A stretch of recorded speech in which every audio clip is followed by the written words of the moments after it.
When I think about that Christmas, I can still feel the pit in my stomach, the kind that sits there like a stone even when you're not sure why. My name's Ryan, I'm 27, and I used to think my family's small lies were harmless. You know, the kind you brush off because that's just how they are. But that year, I learned that sometimes the smallest lie can crack everything open, and once you see the truth, you can't unsee it. I grew up in a family where money was always tight. At least, that's what Mom would say every time I asked for something more expensive than the store-brand cereal. She'd sigh dramatically, like she was carrying the world on her shoulders, and I'd back down, feeling guilty for even asking. My younger cousins always seemed to have more: new clothes, new phones, even vacations, but I never questioned it much. Mom said their parents were reckless with money, and that we were the smart ones. Frugal, responsible. I believed her. I wanted to. I moved out when I was 21, after finally saving enough from working IT support at a small company. Mom cried when I told her. "You're abandoning me," she said, like I was walking out on a marriage, not just moving 20 minutes away. But I still visited often. I'd help with bills, groceries, fixing her Wi-Fi every time she forgot the password.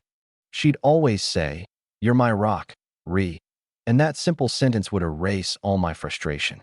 It made me feel needed, and that's how she kept me hooked. By the time Christmas rolled around last year, things were off. Mom had started acting distant, replying to my messages with one-word answers or not at all.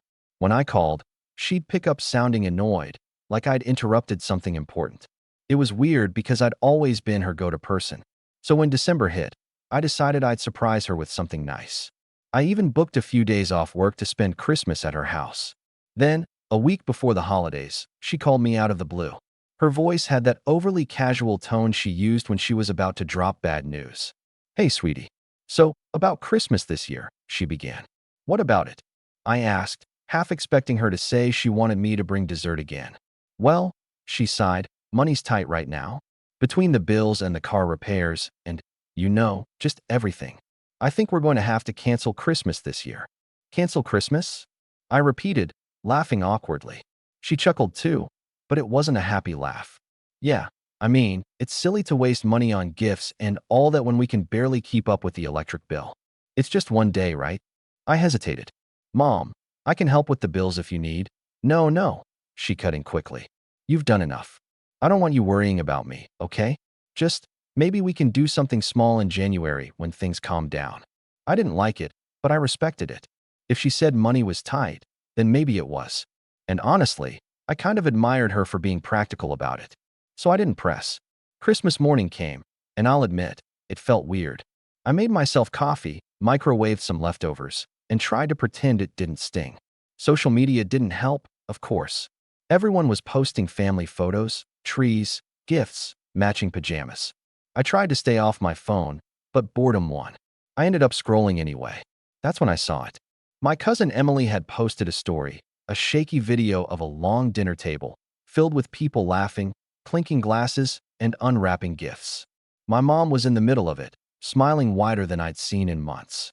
The tree behind her was glowing, surrounded by a mountain of presents. The caption read, "Best Christmas ever. Family is everything." I stared at my screen for a good minute before I realized I'd stopped breathing. I watched the story again, slower this time, like maybe I'd misread something. But no, there she was, my mom, in the same house she'd told me was too cold to heat for the holidays, wearing a brand new sweater and toasting champagne. And I wasn't there. I felt something sharp twist inside me. I wasn't angry yet, just hollow, like someone had scooped me out from the inside. I didn't text her. I didn't call. I didn't even watch the rest of Emily's stories. I just closed my phone and sat there in the quiet, trying to convince myself it didn't matter. But it did. The next day, I half expected her to call. Maybe she'd confess, say it was a last-minute thing, or that she didn't want me driving in bad weather. Something. But she didn't. In fact, 2 days later, she finally texted me. No greeting, no apology, just, "Hey honey, can you send $2,900 for bills? The electric and property tax came at the same time. I'll pay you back once my refund hits." I read that message at least 10 times, just to make sure I wasn't misreading it. My pulse was hammering. $2,900. After canceling Christmas. After excluding me from the one family event of the year. I typed my reply carefully, even though my hands were shaking. Didn't you cancel Christmas? Then I set the phone down. It started ringing 30 seconds later. I didn't pick up. Another call. Then another. I turned the phone off and sat in silence.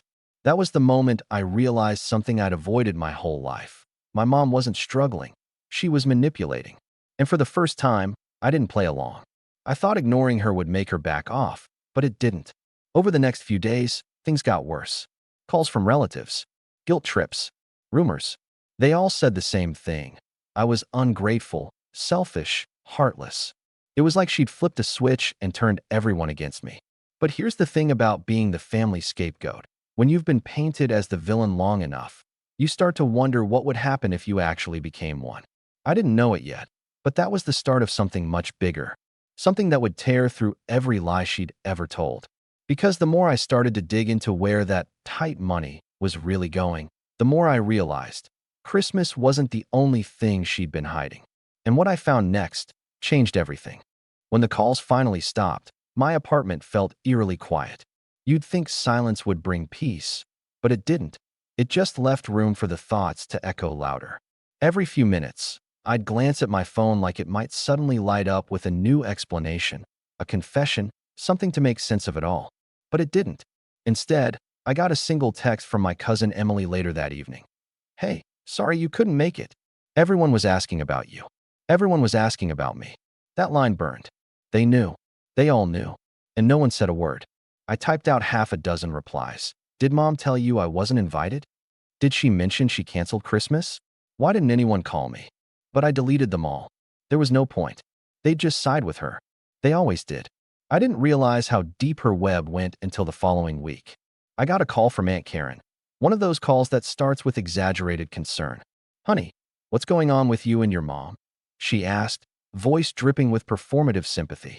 "She's been so upset, telling everyone how hurt she is that you've shut her out." I bit back a laugh.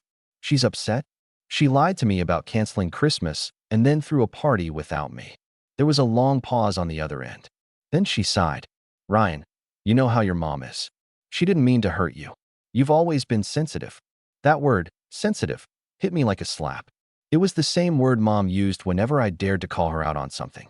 If she insulted me, and I pushed back, I was sensitive. If she borrowed money and didn't pay it back, and I mentioned it, I was dramatic. I hung up before Aunt Karen could finish her lecture. Over the next few days, I noticed a shift in how my family treated me. My cousin Ben stopped replying to my texts. My uncle didn't return my calls.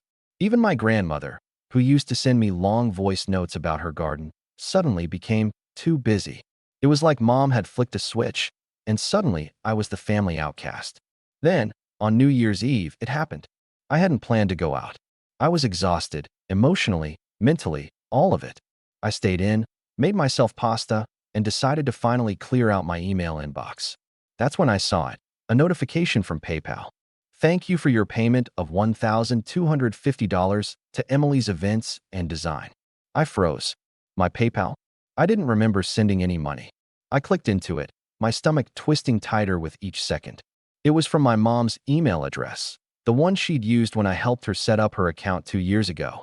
We'd linked my card temporarily to pay for a utility bill because hers wasn't working. I'd forgotten all about it. I checked my bank. The charge had gone through 3 days earlier. I scrolled further down, and my pulse started pounding in my ears.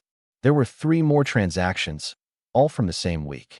$600 to a catering and decor company, $850 to DJ Platinum Sound, $300 to luxury photo booth rentals. All of them within days of that Christmas party I wasn't invited to. My hands shook as I did the math. Nearly $3,000. The same amount she'd asked me for bills. That was when the dam broke. I wasn't numb anymore. I wasn't confused. I was angry. I called her immediately. She didn't answer. I called again. Still nothing. So I left a voicemail, my voice trembling with fury. "Hey Mom, hope you had fun at your budget-friendly Christmas. You might want to check your PayPal account, or better yet, your conscience, because I just saw where my money went." I hung up. 5 minutes later, my phone started blowing up. She called first, then texted, "Ryan, don't overreact. It was a misunderstanding. I was going to pay you back. You have no idea what I'm dealing with." Then came the classic, "After everything I've done for you." I didn't reply. Not a single word. I wanted her to sit in it, to feel, even for a moment, what it was like to be ignored and dismissed. 2 days later, she showed up at my apartment. I'll never forget the knock. 3 quick taps, then silence. I looked through the peephole, and there she was, holding a plastic container of leftover cookies like this was some casual visit. I opened the door halfway, not saying anything. She smiled like nothing was wrong. "Hi, sweetheart. Thought I'd stop by. I made too many cookies." "Really?" I said flatly. "Because it looks like you made just enough for everyone except me last week." Her smile faltered for a second, but came right back. "Oh, Ryan, are we really doing this? It was just a party. I didn't think you'd want to come. You always seem so tired lately." "You told me Christmas was canceled," I said. "You said money was tight." She sighed and pushed her way past me into the apartment. "Can we not do this in the hallway?" I stood there, arms crossed, watching her make herself comfortable on my couch. She looked around, inspecting my place the way she always did, like she was searching for evidence that I was doing better than her. "I didn't lie," she said finally, setting the cookies on the table. "Things were tight. But then your aunt offered to cover the food and decorations, and everyone insisted we do something small. I didn't want to bother you."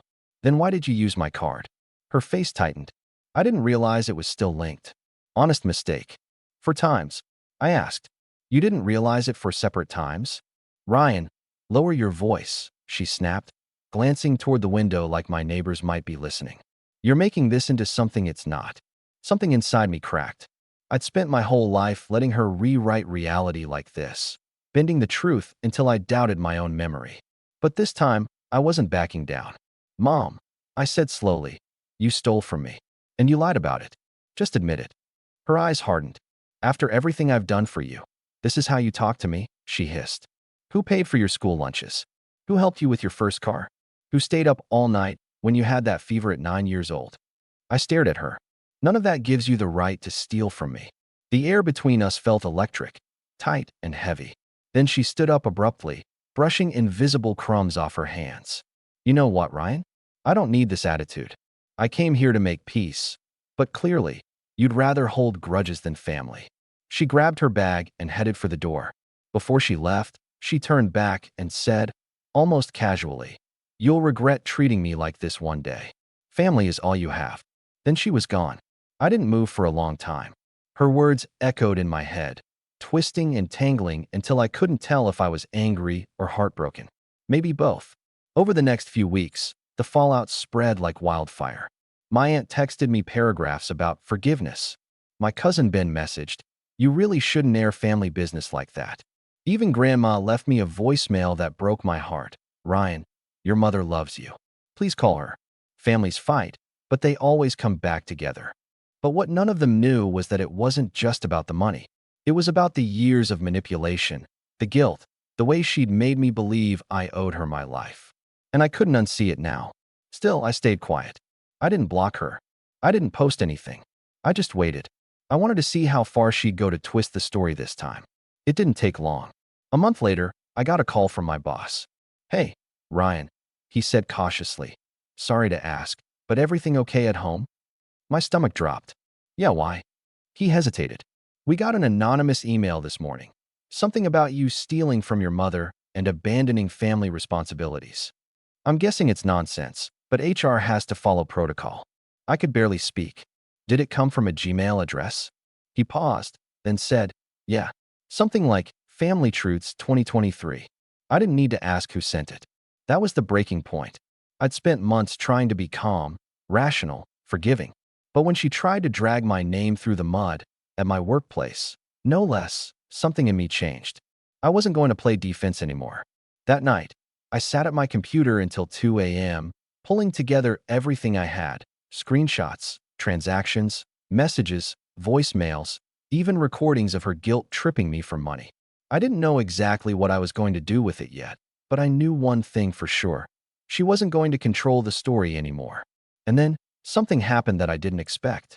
A message popped up on Facebook from someone I hadn't spoken to in years, my dad's sister, Aunt Lisa. She'd been estranged from Mom since I was a kid. Her message was short. "Ryan, I saw what happened. Call me. I think it's time you knew the truth about your mom." I just sat there staring at the screen, heart pounding. Because if there was one person who might understand what I was going through, it was her. But I had no idea that calling her would uncover something so much darker than a stolen Christmas. I stared at Aunt Lisa's message for a long time. It had been nearly 15 years since I'd last seen her. She'd stopped coming around when I was 12, after some huge argument with my mom. Back then, Mom told me Lisa was jealous of her, that she was toxic and loved to stir up drama. I'd believed it, of course. Back then, I believed everything Mom said.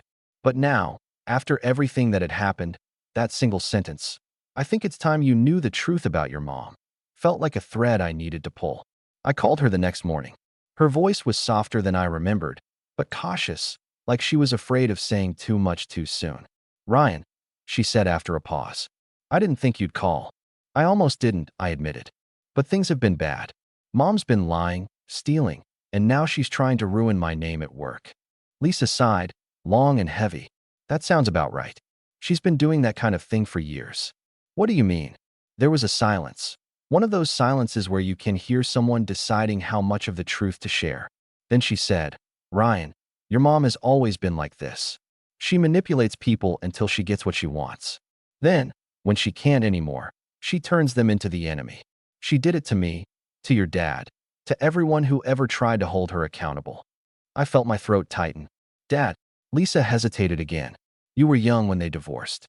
She told everyone he was an alcoholic who ran off with another woman, didn't she?" "Yeah," I said quietly. "That's what she always said." Lisa let out a bitter laugh. "Your father wasn't perfect, but that wasn't why he left. He left because she drained him. Financially, emotionally, everything. He paid the bills, worked 2 jobs, and she'd still make him feel like he wasn't doing enough. And when he finally tried to set boundaries, she turned you against him. It was like someone had punched the air out of me." "Wait, you're saying she lied about all of that?" "She lied about a lot," Lisa said. "When your dad stopped sending money directly to her, she told everyone he'd abandoned you. But he didn't. He tried to send you birthday gifts and cards. She sent them back unopened." I pressed a hand to my forehead, dizzy. "Why would she do that?" "Control," Lisa said simply. "Your mom doesn't love people the way most do, Ryan. She owns them. And when she feels like she's losing control, she'll do whatever it takes to get it back." That conversation changed something in me. It didn't fix anything right away, but it shifted the ground beneath my feet. For the first time, I wasn't looking at my mom as this misunderstood, struggling single parent. I was seeing her as a manipulator who'd built her life out of other people's sacrifices. Over the next few weeks, I started to pull away from all of it. The guilt, the chaos, the constant feeling that I owed her something. It all started to lose its grip. I stopped answering her texts. I muted the family group chat. I deleted Facebook. It wasn't anger anymore. It was exhaustion. But of course, when you stop feeding a manipulator, they panic. One afternoon in February, my building's manager called me down to the lobby. "Ryan," he said, "your mom's here. She says she needs to talk to you. She's been sitting in the car outside for 20 minutes. I looked through the glass doors, and there she was, sitting in her old sedan, staring straight ahead. For a second, I almost felt bad. She looked small, older somehow. But then I remembered the PayPal charges, the emails to my boss, the lies. I told the manager to tell her I wasn't available. He nodded, uncomfortable. That night, I got a text. "You can ignore me, but you can't erase me. Family is forever." I didn't reply. Eventually, the messages stopped. I thought maybe she'd finally moved on. But then, about a month later, my landlord called. "Hey, Ryan, sorry to bother you, but we received a call from a woman claiming to be your mother. She said you're moving out and that we should send her your security deposit." I almost laughed. "Of course she did," I muttered. That's when I realized just how far she was willing to go to maintain control. She didn't just want to guilt trip me. She wanted to ruin me. For a while, it worked. I started having trouble sleeping. I'd wake up at 3 a.m. replaying conversations, wondering if I'd been too harsh or if I was somehow overreacting. I stopped hanging out with friends, started showing up late to work. I felt like my life was shrinking, like everything was orbiting around this black hole she'd created. Then one night, something snapped. I was lying in bed, scrolling through my emails, when I found another one from HR. "Just confirming we resolved the family issue," it said. "Let us know if you need any support." Family issue. That phrase burned. I realized I was letting her win. I'd spent my whole life trying to please her, trying to fix things, trying to be the good son. But none of it had ever been enough. And it never would be. Because she didn't want peace, she wanted power. So I made a decision. Quietly, without telling anyone, I started rebuilding. I took on extra shifts. I cut back on expenses. I deleted old contacts who only reached out when drama was brewing. I even joined a gym, not because I suddenly cared about fitness, but because I needed something to focus on that wasn't her. At first, it felt strange, like learning how to live without background noise. But then, slowly, the silence started to feel like freedom. Around that time, Aunt Lisa reached out again. She invited me over for dinner, her first invitation in 15 years. I almost said no, but something in her voice felt sincere. So one Friday after work, I drove over. Her house was small but warm, the kind of place that smelled like baked bread and old books. When she opened the door, she hugged me like she'd been waiting years to do it. "I'm proud of you," she said softly. "You're stronger than you think." Over dinner, she told me stories about my dad, how he used to build model airplanes, how he'd talk about me all the time, how devastated he was when mom cut him off. "Does he still live around here?" I asked. Lisa hesitated. "He moved a few states over. He's remarried now, but he still asks about you sometimes." That night, when I got home, I sat in my car for a long time, staring at my phone. I found his name in an old folder of contacts mom had made me delete years ago. His number was still the same. It took me another week to get the courage to call. When I finally did, the line rang twice before a familiar but older voice answered. "Hello." I almost hung up, but then I said quietly, "Dad?" There was silence. Then, a shaky breath. "Ryan." I can't explain the emotion in that one word. It was like all the years of distance and confusion collapsed at once. We talked for 2 hours that night. He told me about his new life, his wife, how he'd tried to find me, but couldn't without causing more trouble. He apologized for not fighting harder. I told him I understood now. That call didn't fix everything, but it was the first time in years that I felt like I wasn't alone. In the months that followed, things started to shift. I got promoted at work. My boss said he'd noticed a change in confidence. I started saving money again. I moved into a better apartment, one that didn't feel haunted by her presence. But the biggest change wasn't external, it was internal. I stopped needing her approval. I stopped explaining myself. And that quiet confidence started spilling into other parts of my life. Of course, she noticed. Manipulators always do when they lose their grip. One afternoon, I got a long text from her. "I know you think you're better off without me, but you'll regret cutting me out. I'm your mother. I'll always be your mother." I read it once, then deleted it. The truth was, I didn't hate her. I didn't even want revenge, at least not the kind she'd understand. My revenge was peace. My revenge was happiness she couldn't touch. But life has a strange way of circling back. Because just when I thought I'd finally put it all behind me, I got an unexpected call that brought everything full circle. It was from a number I didn't recognize. A woman's voice, nervous but polite, said, "Hi, is this Ryan Thompson? This is Amanda from First State Bank. We're reviewing a joint account application with your mother, and we just need to confirm your information." My blood ran cold. "Joint account?" I asked slowly. "Yes," the woman said. "Your name was listed as a secondary holder. We just need your signature to finalize it." I felt my pulse in my ears. She was still trying to use my name, still trying to pull me back in. But this time, I wasn't the same person she'd raised to feel small and scared. I thanked the woman, hung up, and opened the folder on my computer where I'd saved everything.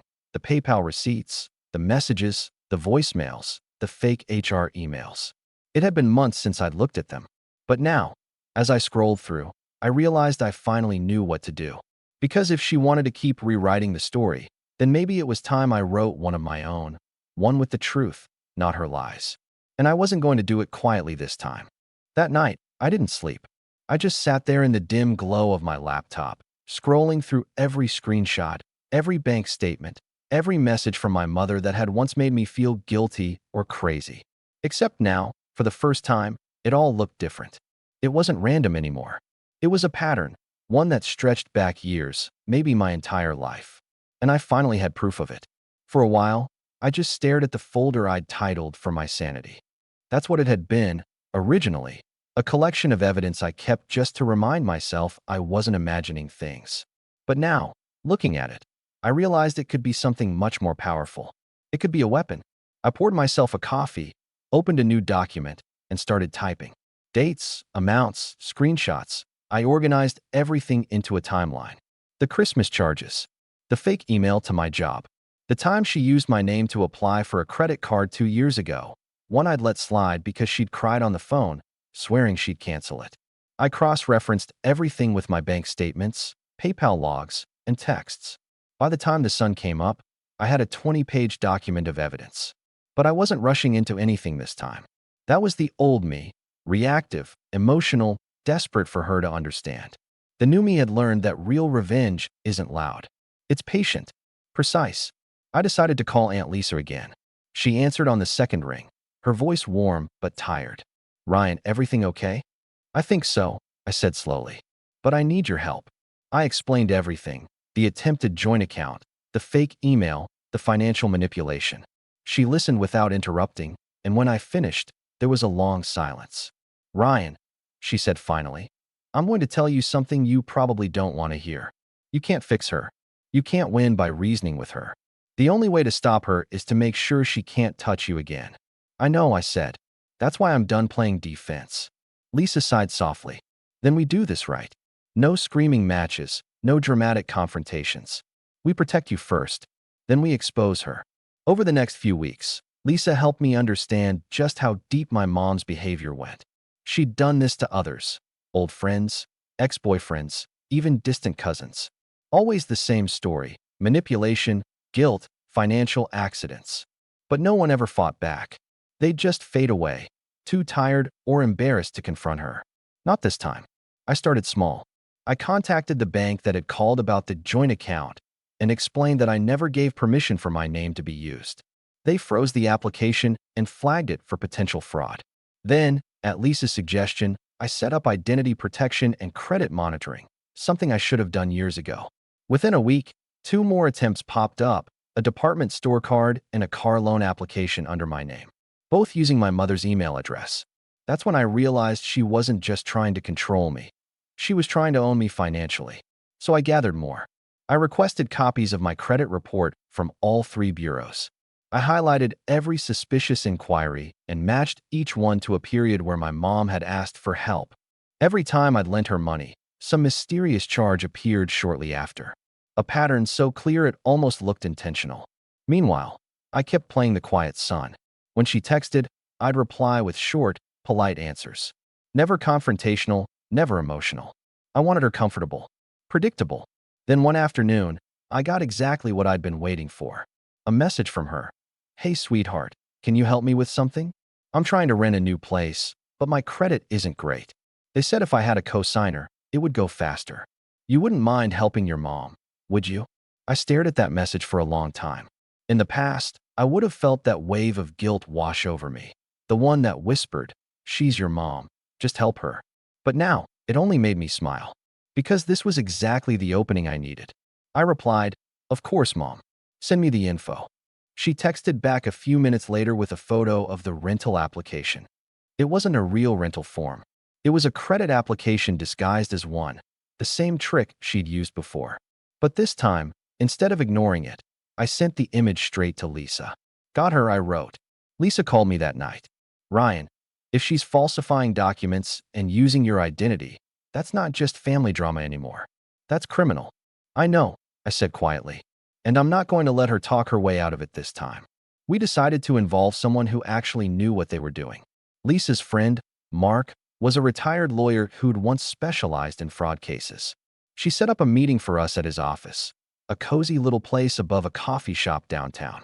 Mark was the kind of man who spoke slowly but with precision, like he was measuring every word. He looked through my evidence file for nearly an hour, occasionally nodding, occasionally frowning. When he finally set it down, he said, "You have enough here to bury her. But the question is, do you want to?" I hesitated. I don't want to ruin her life. I just want her to stop ruining mine. He smiled faintly. "That's the right answer. But you'll need leverage. Something she can't lie her way around." "What kind of leverage?" I asked. He leaned back in his chair. "Proof she committed fraud in a way that affects an institution, not just you. Banks take that seriously.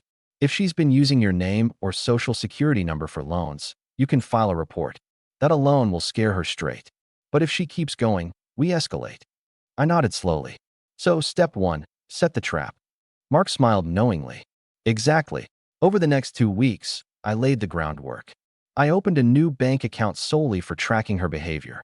I even set up a dummy email address, one that looked like my personal one, but wasn't linked to anything real. Then I waited.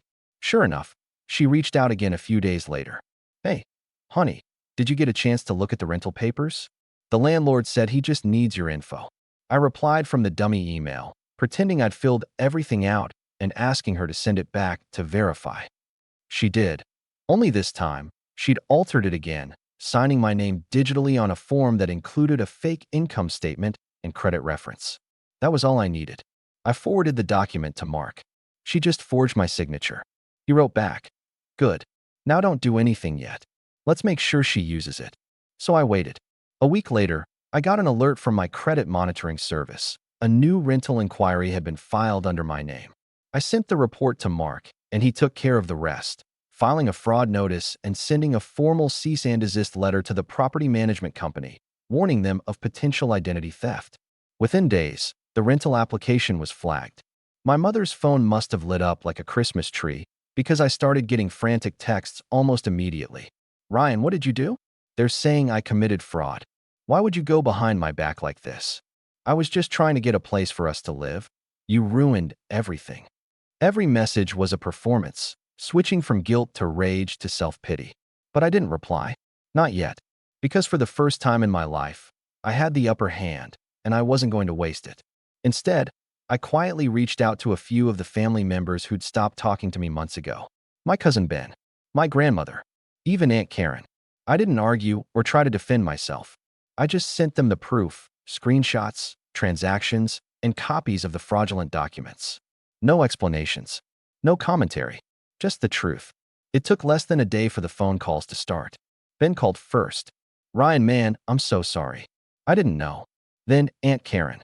"She told us you were stealing from her." Oh my God. Even Grandma left me a voicemail, her voice shaky. "Sweetheart, I had no idea what she was doing. Please forgive me." One by one, her supporters began to vanish. The network she'd built, all the people she'd manipulated into defending her, started unraveling. And the best part? I didn't have to lift a finger. The truth was doing the work for me. But even as satisfying as that was, I knew she wouldn't go down quietly. She'd spent decades perfecting her act, and cornered people do desperate things, which is why I needed to be ready, not just to expose her lies, but to protect myself from whatever came next. So I took one final precaution. I drafted an email address to every major relative, her landlord, and the HR department at my job. It included everything: her schemes, her messages, her manipulations. I didn't send it yet, but it sat there in my drafts folder, ready to go with one click. Because I knew her next move was coming. And when it did, I was going to be ready for it. I didn't have to wait long for her next move.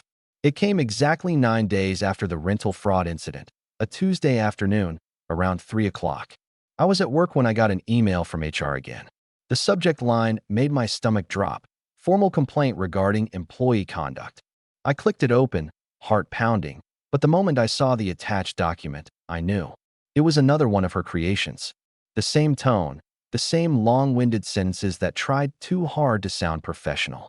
She'd written that I was emotionally unstable, verbally abusive toward family, and financially exploitative, claiming I'd stolen money from her and refused to pay it back. She even signed it with her full name, like that somehow made it credible. My boss had copied me in, writing, "Ryan, please come by my office when you have a moment to discuss this." I just stared at the screen for a while. I'd spent months rebuilding my reputation, my sanity, my life, and she was still trying to drag me down. The old me might have panicked, tried to defend myself immediately. But now, I felt something very different. A kind of eerie calm. Because this was it, the final move in a game I'd already won. I walked into my boss's office with my laptop under my arm. He looked awkward, almost embarrassed. "I'm really sorry, Ryan," he said. "But protocol says we have to at least acknowledge this kind of complaint." "No problem," I said, setting my laptop down. "Actually, I was hoping this would happen." He blinked. You were. I opened the folder labeled "For My Sanity" and slid the entire collection across the desk. Every screenshot, every fraudulent charge, every message she'd ever sent. My mother's been attempting to commit financial fraud under my name for months. This email is just the latest attempt to discredit me after I stopped helping her. He skimmed the first few pages, then looked up, eyebrows raised. Ryan, this is insane. You've got her dead to rights. I know, I said quietly. All I need from you is to forward this to HR and mark her complaint as retaliatory. After that, I'll handle it. He nodded slowly, still looking at me like he wasn't sure whether to be impressed or horrified. You've got it. That evening, I sent one message, the one I'd been holding onto for weeks. I opened my drafts, double-checked every attachment, then hit send. It went to everyone, my entire extended family, her landlord, the property management company she'd tried to defraud, and even the HR department she'd emailed. The subject line was simple: the truth about my mother. Inside, I didn't rant or accuse. I just told the story, calmly, factually, with proof attached for every single claim. I included the PayPal transactions from Christmas, the forged rental documents, the identity theft attempts, and even the complaint email she'd just sent. I didn't add any emotion to it. Just evidence. Just truth. Then I logged off, set my phone face down, and went for a long walk. When I came back an hour later, my phone had over 60 notifications. Missed calls, texts, emails. It was chaos. Ben, holy crap, Ryan. She's losing it. Aunt Karen.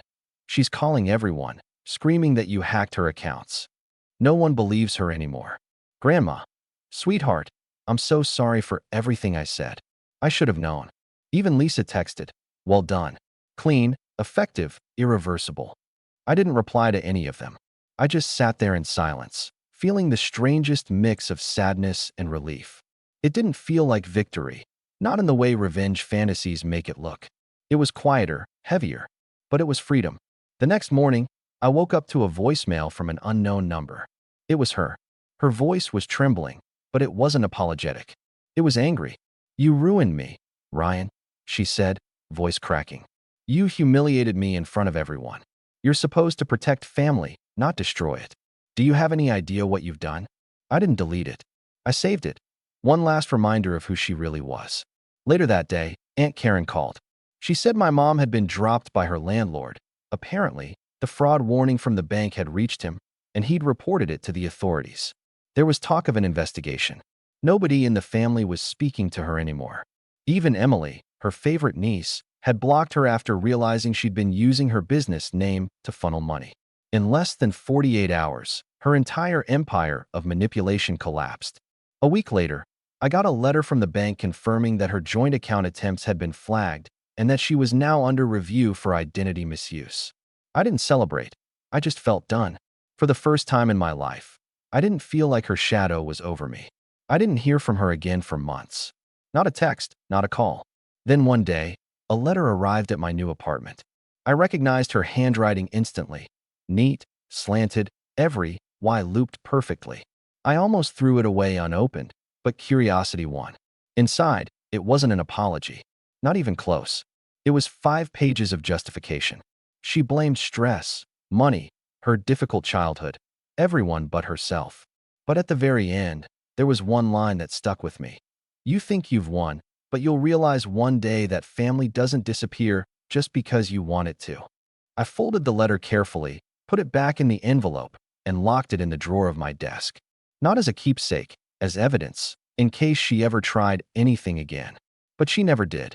In the months that followed, life slowly rebuilt itself. My job went better than ever. I moved up to a senior position, bought my first car that didn't rattle, and even started seeing someone who didn't flinch when I told them the truth about my past. Every once in a while, I'd get updates through Lisa or Grandma. My mom had moved 2 towns over, living in a smaller place now. She'd started working part-time, apparently keeping to herself. It wasn't exactly justice in the cinematic sense, but it was real. She'd lost control, over me, over everyone. And the best part? I didn't have to destroy her to make it happen. I just had to stop protecting her lies. The family slowly began to heal too. My grandmother invited me over for dinner again, and for the first time in years, it didn't feel tense. My cousins apologized, awkwardly but sincerely. Even Aunt Karen sent me a long message thanking me for opening her eyes. I realized something important in all that. People like my mother thrive on silence, on everyone else's fear of confrontation. They build power by convincing others that speaking up will cause chaos. And maybe it does, for a little while. But silence causes something worse. When you finally speak, the world doesn't explode. It just clears. That next Christmas, I didn't go anywhere. No family dinners, no fake smiles, no pretending. I stayed home, made myself a proper meal, and invited Lisa over. We ate, watched an old movie, and laughed, really laughed, for the first time in what felt like years. At one point, she looked at me and said, "You know, I always wondered what would happen if someone finally stood up to her." "What do you think happened?" I asked. She smiled. "You broke the cycle. That's bigger than revenge." She was right. My revenge wasn't about payback anymore. It was about peace. About walking away without carrying her voice in my head. A few months later, I got one last surprise. An envelope arrived from my dad. Inside was a short note and an old photo. Me, about 6 years old, sitting on his shoulders at a park. The note read, "Lisa told me everything. I wish I'd been there sooner. But I'm proud of who you've become. Let's start fresh." I kept that photo on my fridge. Not as a reminder of what I lost, but of what I finally regained, my family, on my terms. Now, whenever I think back to that Christmas, the one she canceled, I don't feel bitterness anymore. I just see it for what it was, the beginning of the end of her control. She wanted me to believe that family was something you owed, no matter how much it cost you. But I learned something much better. Family isn't who demands your loyalty. It's who earns it. And when I finally understood that, Christmas stopped being canceled. It finally became mine.